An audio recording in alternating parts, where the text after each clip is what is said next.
Vamos abrir em vossas Bíblias, 2 Samuel, capítulo 12, versículo do 1 ao 15.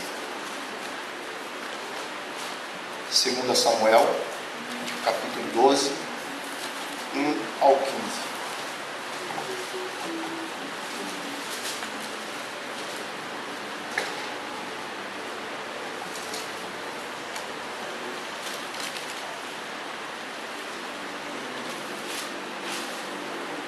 Amém? Amém. Lemos. O Senhor enviou Natã a Davi. Chegando Natã a Davi, disse-lhe: havia numa cidade 2 homens, um rico e outro pobre.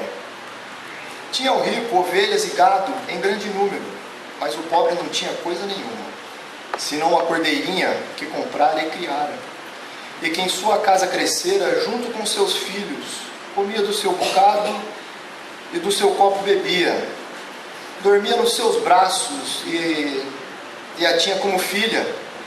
Vindo o viajante ao homem rico, não quis este tomar as suas ovelhas e do gado para dar de comer ao viajante que viera a ele, mas tomou a cordeirinha do homem pobre e a preparou para o homem que lhe havia chegado.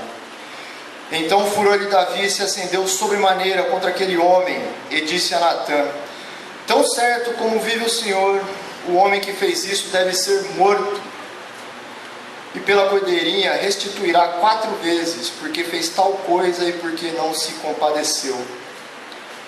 Então disse Natã a Davi: tu és o homem, assim diz o Senhor, Deus de Israel: eu te ungi rei sobre Israel, e eu te livrei das mãos de Saul. Dei-te a casa do teu Senhor e as mulheres do teu Senhor em teus braços, e também te dei a casa de Israel e de Judá. Se isso fora pouco, eu teria acrescentado tais e tais coisas. Por que, pois, desprezaste a palavra do Senhor, fazendo o que era mal perante ele? A Urias, o Heteu, feriste a espada, e a sua mulher tomaste por mulher, depois de o matar com a espada dos filhos de Amon. Agora, pois, não se apartará a espada jamais da tua casa, porquanto me desprezaste e tomaste a mulher de Urias, o Heteu, para ser a tua mulher. Assim diz o Senhor: eis que da tua própria casa suscitarei o mal, e sobre ti tomarei tuas mulheres à tua própria vista, e as darei ao teu próximo, o qual se deitará com elas em plena luz deste sol. Porque tu o fizeste em oculto, mas eu farei isto perante todo Israel e perante o sol. Então disse Davi a Natã: pequei contra o Senhor. Disse Natã a Davi: também o Senhor te perdoou o teu pecado, não morrerás. Mas posto que com isso deste motivo a blasfemasse os inimigos do Senhor, também o filho que te nasceu morrerá. Versículo 15. Então Natã foi para a sua casa. Oremos. Pai amado, Pai querido, eis a tua palavra posta, para que possamos meditar nela. Pai, tenha misericórdia do teu servo, seja comigo, me acompanhe nessa caminhada, assim como eu peço que o Senhor quebrante o coração dos irmãos, para que a palavra possa penetrar em nossos corações e possamos dar frutos através da tua palavra. Amém. É no nome santo e sagrado de Jesus que eu oro e te peço e rogo. Amém. Amém. Atualmente, irmãos, na verdade, toda meditação que eu faço principalmente assim, na quarta-feira, são meditações práticas que nós crentes devemos ter no nosso dia a dia, né? E essa foi uma dessas meditações que eu tenho feito, que eu fiz essa semana. E analisando, eu sempre gosto de afirmar, eu gosto sempre de olhar as circunstâncias, eu gosto de olhar o mundo, as coisas como estão ocorrendo, e hoje em dia é fácil perceber que a gente vive numa época fria, a gente vive numa época que repreender, exortar, instruir o irmão, nós somos tidos como arrogantes, indelicados, e que não devemos agir dessa forma, né? Hoje em dia o jargão da maioria dos evangélicos é: deixa Deus trabalhar, deixa Deus agir. Mas eu acho muito evasiva essa afirmação. Deus age e trabalha por quem? Através dos instrumentos. Somos nós, né? Então Jesus já disse em sua pregação, Mateus 24:12, que nos últimos dias o amor de muitos se esfriarão. E é isso que está acontecendo. Nós crentes estamos sendo, o nosso amor, nosso coração está se endurecendo. Nós estamos sendo deixados levar pelo jargão do mundo, né, que cada um com o seu problema, não tem nada a ver com o problema seu, com o problema dos seus irmãos, e temos deixado muitos irmãos se afundando em seus pecados. Não temos coragem de repreendê-los, de exortá-los. O texto fala a respeito da repreensão de Natã, que Natã deu a Davi. Eu não queria focar no pecado de Davi, né? Isso seria em uma outra oportunidade, né? Paulo poderia ensinar no encontro de casais, o pastor também é outro assunto. Meu foco aqui é me concentrar na coragem e no amor que Deus teve a Davi em enviar um profeta para exortá-lo, né? A Bíblia diz claramente, Hebreus 3:13: antes exortar-vos uns aos outros todos os dias, durante o tempo que se chama hoje, para que nenhum de vós se endureça pelo engano do pecado. O mundo diz, muitos evangélicos estão abraçando essa ideia que não devemos exortar ninguém, né, que é indelicado, né? Hoje em dia na igreja a gente ouve muita coisa, mas a gente não pode julgar, né? A pessoa é assim, deixa ela assim, né? Sempre aquela opinião evasiva. Mas a Bíblia, muito pelo contrário, eu poderia citar aqui no mínimo 20 versículos que a Bíblia nos instrui, nos ordena a exortarmos os irmãos mutuamente, uns aos outros, em amor, né? Paulo exortou Pedro em Gálatas, quando o mesmo agiu com hipocrisia diante dos irmãos judeus. Então, fica nítido que a Bíblia nos exorta, nos ensina a exortarmos uns aos outros. Isso é um sinal de amor, não é um sinal de rebeldia, de arrogância, mas sim de amor. Se a gente ama o nosso irmão, devemos exortá-los, né? Para ilustrar, eu fico pensando uma história assim, um pai, aqui tem muito pai, tem muita mãe, né, vendo seu filho em cima de uma árvore, e olhando, nossa, como meu filho está lá em cima da árvore, né? Que legal, que bacana. Olha que interessante, ele está a 2 palmos da fiação elétrica. Mas deixa ele é aventureiro, ele é um menino arteiro, né? Deixa ele, e o pai fica lá olhando, ou a mãe olhando aquela criança correndo perigo de vida. Isso não é amor. 1 Coríntios 13 fala que o amor não é leviano, o amor não trata com leviandade, né? Então é muito claro para a gente que devemos sim exortar. Um pai que ama seu filho exorta. Um pai que ama seu filho não vai ver seu filho correndo um risco e ser leviano e ser indiferente à situação. Então esse texto, ele vai falar claramente sobre isso, do amor que Natã teve a Davi. Primeiramente a coragem, porque Natã ia enfrentar um rei, ia repreender o rei de Israel, né? E o amor de Deus pelos seus filhos. Deus podia muito bem ter ignorado, virado as costas para Davi e jamais ter enviado um profeta para exortá-lo. Davi ia continuar no seu pecado até a morte, né? Mas não deu isso. Deus é misericordioso e os filhos que Ele ama, Ele exorta. Se nós não somos exortados, somos bastardos. Graças a Deus por isso. O contexto, rapidamente, os irmãos sabem, Davi, infelizmente a Bíblia mostra uma fase muito ruim, trágica da vida de Davi, em que ele comete um adultério com Batseba, e provavelmente ele ficou a gestação toda de Batseba incubando o seu pecado, né, indiferente ao seu pecado. E chega uma hora que Deus falou, não, agora eu preciso tratar esse pecado com Davi. E é aqui que a gente vamos discorrer sobre o texto. Eu vou ler o texto novamente, versículo por versículo, fazer algumas considerações e aplicações. Que o Senhor tenha misericórdia e que a gente consiga atingir o tempo que me é proposto. Versículo 1 diz aqui: o Senhor enviou Natã a Davi. Natã foi um enviado do Senhor, e por ser um enviado do Senhor, ele deveria ser fiel à pregação da palavra, fiel à palavra e obediente ao Senhor.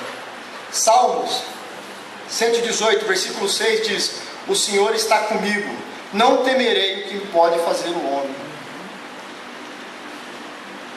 Às vezes nos sentimos desconfortáveis a exortar alguns irmãos, temos medo, né? Ah, eu não vou exortar aquele irmão porque ele é diretor da igreja, ele pode me complicar a vida. Eu não vou exortar o pastor porque ele pode me... O pastor também erra, comete erros e às vezes precisa ser exortado, né? E Natã foi exortar o rei de Israel.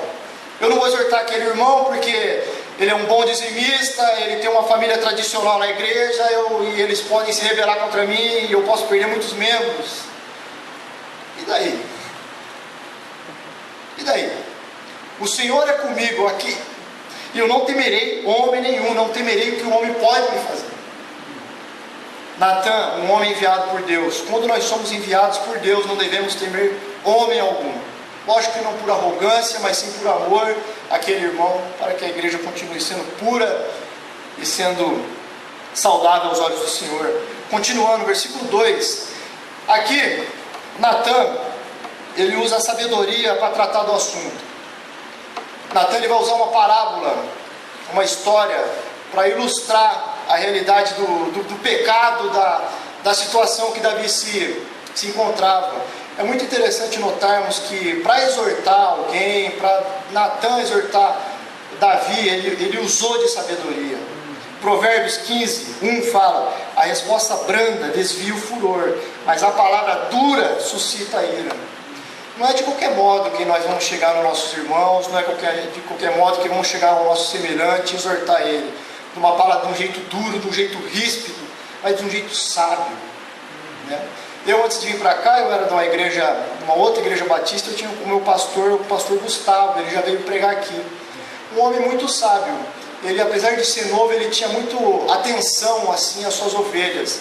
E ele percebeu que uma época eu estava um pouco cabisbaixo, um pouco preocupado, e ele usou de muita sabedoria para me exortar. Talvez se ele me chamasse assim: Ricardo, vem aqui que eu preciso conversar com você sério na sala pastoral, talvez eu recuasse.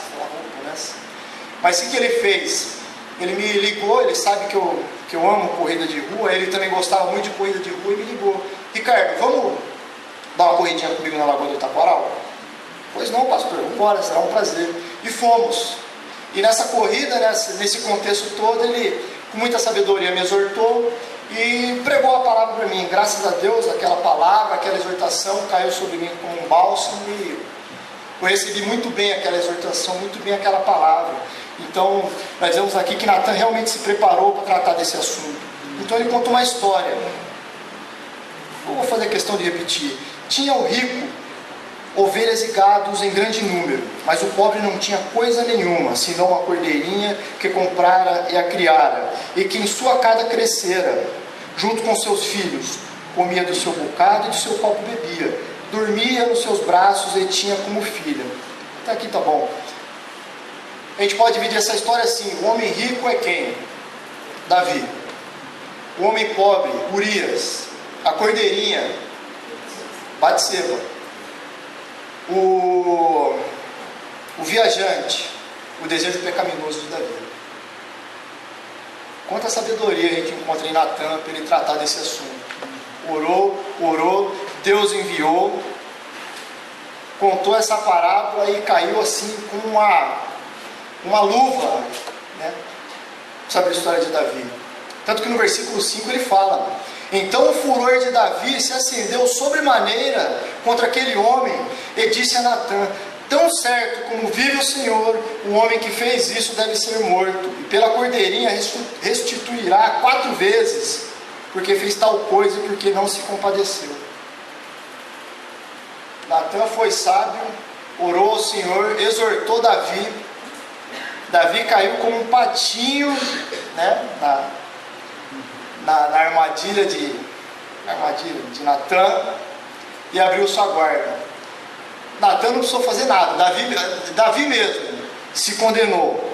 Tão certo vive o Senhor, o homem que fez isso deve ser morto. Naquela época a sentença para um pecado de adultério era a morte por apedrejamento. Davi conhecia a lei. Ele mesmo se condenou, deve ser morto. Pela cordeirinha restituirá 4 vezes, porque fez tal coisa e porque não se compadeceu.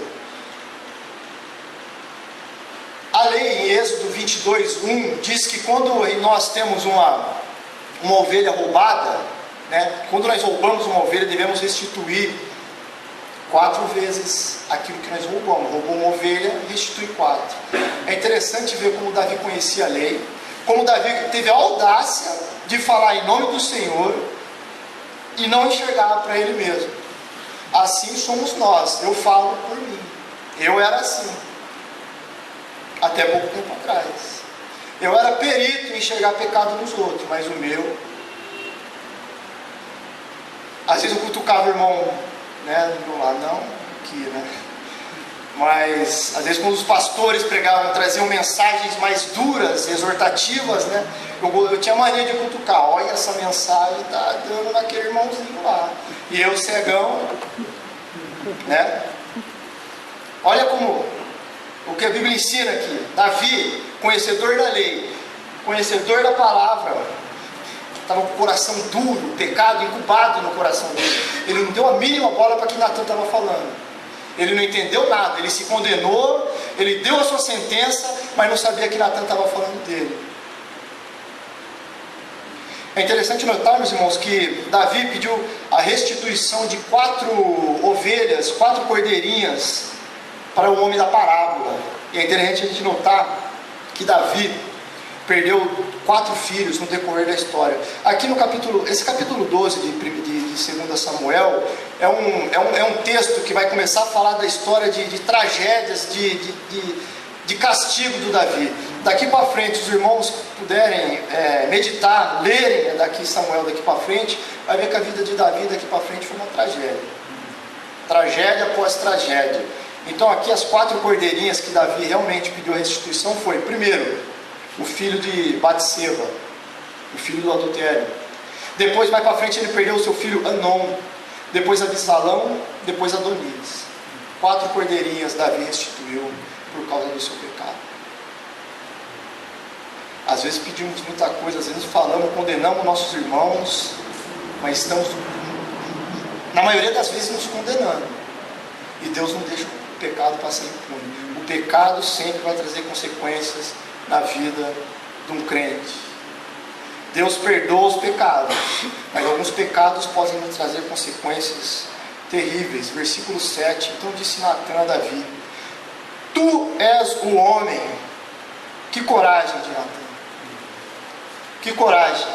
Davi abriu a guarda, Davi se prostrou, Davi ficou vulnerável. Foi nesse momento que Natan crava a palavra do Senhor no coração dele. Davi, esse homem que eu estou falando, esse homem rico que tinha essa atitude desprezível, é você. É você que é o homem rico. Que coragem. Natan poderia ter sido morto, Davi poderia ter mandado açoitar Natan, Davi poderia ter mandado matar Natan. Davi era um homem de guerra, experiente em espada. Naquele momento poderia desembainhar sua espada e acabar com a vida de Natan. Mas eis que Natan é um enviado do Senhor. E assim ele continua: Assim diz o Senhor, Deus de Israel: Eu te ungi rei sobre Israel e te livrei das mãos de Esaú. Dei-te a casa do teu Senhor e as mulheres do teu Senhor em teus braços. E também te dei a casa de Israel e de Judá. E se isso fora pouco, Davi, eu teria acrescentado tais e tais coisas. Aqui Natan mostra a irracionalidade do pecado. Davi, eu te dei tudo. Você era um homem segundo o meu coração. Se tudo que eu te desse fosse pouco, você me pedisse, eu te daria mais. Você tendo tudo, você foi lá e pegou a única cordeirinha daquele homem tinha. A sua vida era uma vida tinha abastança, você tinha variedade, você tinha abundância. Você não percebeu o que você fez, Davi? Percebe a irracionalidade do pecado? Quando nós estamos com o coração inclinado no pecado, nós perdemos a racionalidade. Desprezamos a palavra do Senhor, focamos naquilo, o desejo pecaminoso que plantou no nosso coração, e fica difícil nós segurarmos depois dessa barra. O pecado é terrível, mate ele na raiz, corte ele pela raiz. O pecado brilhou em nosso coração, corte, mate. Não dê vazão a ele. Diz um teólogo que o pecado ele entra como um convidado, mas passou um dia, ele já se sente o dono da casa, dominando nossos corações. Porque pois desprezaste a palavra do Senhor, fazendo o que era mal perante ele. Aqui eu gostaria de fazer um adendo. Desprezaste a palavra do Senhor. Davi conhecia a lei. Davi simplesmente desprezou a lei do Senhor. Aqui, Davi, ao cometer esse terrível pecado, desprezou a lei, quebrando 4 dos 10 mandamentos. Primeiro, Davi quebrou o 6º mandamento: não matarás. Davi matou Urias. O 7º mandamento: não adulterarás. Davi adulterou com Batseba. 9º mandamento: não darás falso testemunho. Davi mentiu para Urias. E o 10º mandamento: não cobiçarás. Davi cobiçou a mulher do seu próximo.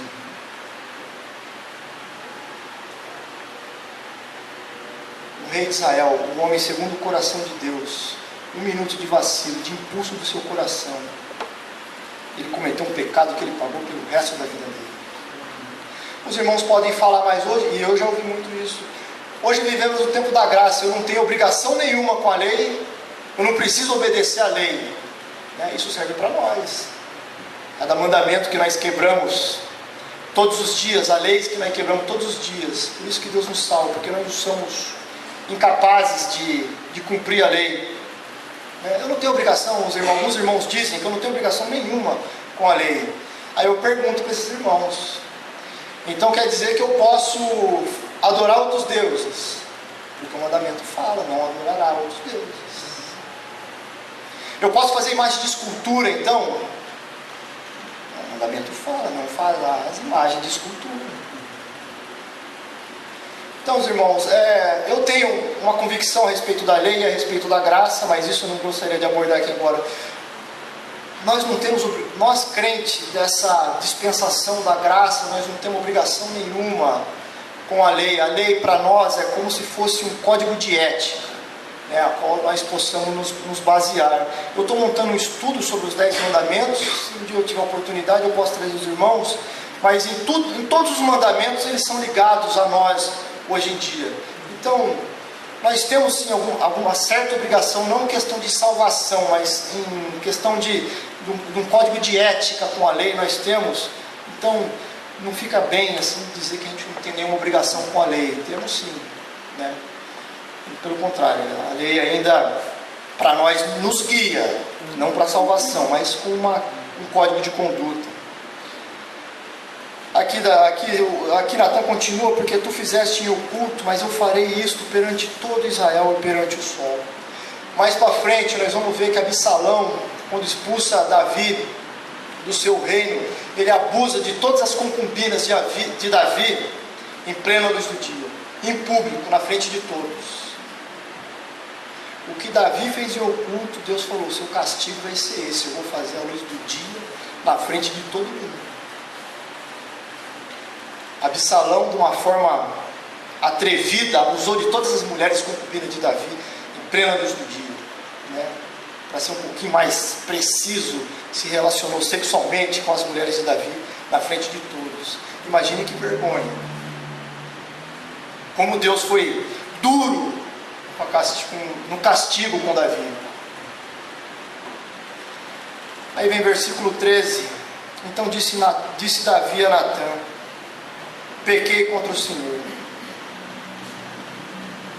Eis aqui a credencial, o caráter de um servo de Deus. Depois de ouvir uma dura repreensão do corajoso profeta Natan, Davi de forma alguma virou para Natan e disse: quem é você para me julgar? Profetinha de meia pataca. Você sabe com quem estou falando? Você está falando com o rei de Davi. Davi, em momento algum, procurou racionalizar o seu pecado, dar desculpa para o seu pecado. Simplesmente ele confessou o seu pecado. Hoje, infelizmente, nós temos a síndrome de Eva, de Adão, A gente procura sempre auto-justificar o nosso pecado. Mas eu fiz isso por causa disso. Percebe que nós, todo mundo, todos nós sempre temos a tendência de racionalizar o nosso pecado, de se desculpar e auto-justificar do nosso pecado. Essa é a nossa tendência. Realmente, na carne somos filhos de Adão.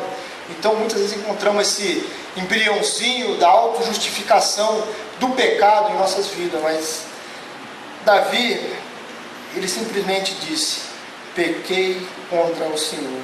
Seus olhos se voltou para o Senhor. A ofensa dele foi contra Deus. Quando pecamos contra Deus e não contra os homens. A nossa ofensa vai para o trono da graça. Natan disse a Davi: também o Senhor te perdoou o teu pecado, não morrerás. Graças a Deus pela vida de Natan, graças a Deus por sua misericórdia, que é exímio em perdoar pecados. Davi se autocondenou à morte, mas Natan falou: Davi, o Senhor perdoou o seu pecado, você não vai morrer. Versículo 14: mas posto que com isto deste motivo a que blasfemassem os inimigos do Senhor, também o filho que te nasceu morrerá. Quão dura é a tragédia, as consequências do pecado, principalmente não, né? Quando um crente pega e peca, isso se torna público, isso vai para além dos portões, das paredes da igreja. Que péssimo testemunho. Os inimigos de Davi, os inimigos do Senhor, blasfemaram do Senhor. Olha, quem diria? O rei Davi, o homem que Deus é com ele, cometeu um pecado desse. Blasfemou, deu um péssimo testemunho à obra do Senhor. Por isso o Senhor continuou no seu castigo, afrontando Davi, castigando Davi. Provérbios 9, versículo 8, versículo 9 diz: não repreendas o escarnecedor, para que não te odeie. Repreende o sábio e ele te amará. Dá instrução ao sábio e ele se fará mais sábio. Ensina o justo e ele aumentará em entendimento. Às vezes sabemos que vamos repreender algum irmão que tem um coração duro, que tem a sua ideia formada sobre tudo, e muitas vezes ele vai nos odiar. Ninguém gosta de uma repreensão, ainda mais se nós tivermos um coração duro, um coração gelado, vem aquele irmão com aquele ímpeto, com toda aquela, com aquela arrogância e vem nos repreender. Muitas vezes odiamos, mas quando nós nos preparamos, quando nós realmente amamos o nosso irmão e levamos a repreensão até ele por amor, para desviar ele do mau caminho, o Senhor trabalha em ambos os corações, e esse irmão se arrepende e ele te ama. Eu queria concluir, irmão, meu tempo já acabou. 2 aplicações. Natan foi uma dádiva de Deus na vida de Davi. Salmo 94, versículo 12 diz: bem-aventurado é o homem a quem tu castigas, ó Senhor, e a quem ensina a tua lei. Eu tenho uma versão que eu gosto muito dela, que diz assim: como é feliz o homem a quem tu castigas, ó Senhor, e a quem ensinas a tua lei. Bem-aventurado, feliz é o homem a quem Deus repreende, a quem Deus exorta. Provérbios 3, versículo 12 também diz: porque o Senhor repreende aquele a quem ama, assim como o pai ao filho a quem quer bem. Às vezes eu sinto falta de ter um irmão como Natan. Onde estão os Natãs da nossa geração? Homens destemidos, homens que amam os seus irmãos e repreendem, que exortam, tentando desviá-los dos maus caminhos. Eu seria muito omisso, seria muito covarde se eu visse um irmão meu pecando, caminhando para os caminhos das trevas e não fazer nada. Isso é omissão. Onde está o amor nisso? Ver o irmão se descambando para as trevas, para a perdição, e eu não fazer nada. Que irmão que sou eu? É duras as repreensões, mas é necessário. As exortações Como lemos agora em Hebreus, fala, exorta, todo dia, a nossa tendência é sempre e desviando o caminho. Precisamos de Natãs em nossa vida. Segundo, e esse eu acho mais importante, esse é um alerta, não devemos nunca confundir a paciência de Deus com a sua aprovação pelos pecados não confessados. Davi ficou, eu não queria ser exato em números, mas Davi ficou 7 meses incubando o seu pecado, não tinha confessado o seu pecado. Ia ao tabernáculo, lia a lei, fazia o culto. Vamos trazer para o nosso contexto, para ficar mais claro. Ia à igreja, pregava, louvava, e seu coração cheio de pecado. Talvez ele estava pensando assim: opa, tranquilo, me livrei desses pecados. Pequei, não deu nada, está tudo tranquilo, meu reino está prosperando, estou pregando a palavra, estou louvando, estou na casa do Senhor, estou em comunhão com os irmãos. Mas o seu coração cheio de pecado. Quantos de nós somos assim? Pecamos lá atrás, não confessamos nossos pecados, e hoje estamos aqui na igreja, estamos louvando, estamos ouvindo a palavra, estamos até tomando Santa Ceia, e acreditando que Deus aprovou os nossos pecados. A paciência de Deus é grande, é longânima, mas não confundamos a sua paciência com a sua aprovação. Deus talvez esteja sendo paciente com você e não aprovou o seu pecado. Que Deus tenha misericórdia de nós e sempre nos envie profetas para nos exortar, pois o tempo propício para o arrependimento é hoje. Pois chegará o dia em que não teremos mais tempo para nos arrepender. Que isso seja agora, através dos pregadores, através do pastor, que sempre traz a palavra para nós, de exortação, abrindo nossos olhos e nossos corações para que possamos enxergar os nossos pecados, e oramos para que Deus sempre tenha misericórdia de nós e não coloque uma venda em nossos olhos e nem jamais endureça nossos corações, mas quebrante nossos corações para que possamos nos autoexaminar e sejamos sempre peritos em ouvir a palavra e não enxergar pecado nos outros. Eu oro para que Deus tenha misericórdia e sempre envie profeta para a sua igreja. Irmãos, agradeço a oportunidade, o tempo se esgotou. Em nome de Jesus, amém.